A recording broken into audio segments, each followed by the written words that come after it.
delicate subject, but we should put everything out there and let the people decide it. I do think there needs to be more transparency. I think you ought to make it public. And in this case, I just say let's make it all public and get it out there. I think the time has come for the administration to release all of the files. Submitted a brief just last week in which they said that conviction should stand because Ghislaine Maxwell was essentially not entitled to claim protection from a deal that Florida prosecutors cut with Jeffrey Epstein many years before that. That's the only question that's being asked of the Supreme Court. Was it right to say that Ghislaine Maxwell has no rights to enforce that agreement and therefore it was just to prosecute her? So one of the things that could be on the table here is Ghislaine Maxwell is facing 20 years in prison. She's already incarcerated. Her only saving grace right now could be a presidential pardon. And so there might be a deal to be made here, a pardon in exchange for congressional testimony or public statements. This morning, as the Jeffrey Epstein saga rages on,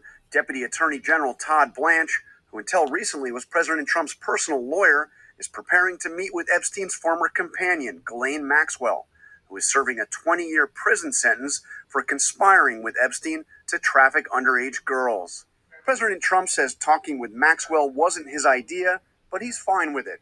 Yeah, I don't know about it, but I think it's something that sounds appropriate to do, yeah. This comes as Maxwell has been appealing her case, trying to get out of prison.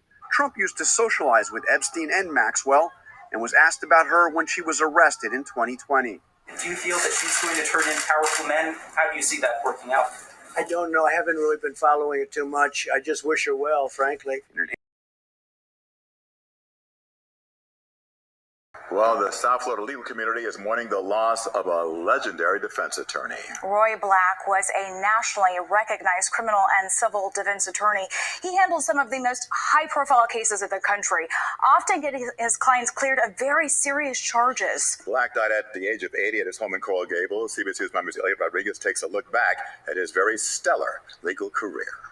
Very few lawyers know how to work a courtroom the way Roy Black did. Whether it was in front of a judge or a jury, Black was a masterful advocate for his clients, both in criminal and civil cases.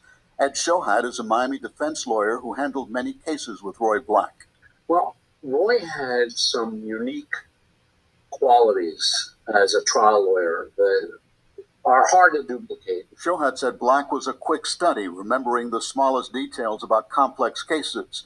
He said Black could address a jury like few attorneys can, coming off intelligent, even professorial, while at the same time staying down to earth and approachable, even likable.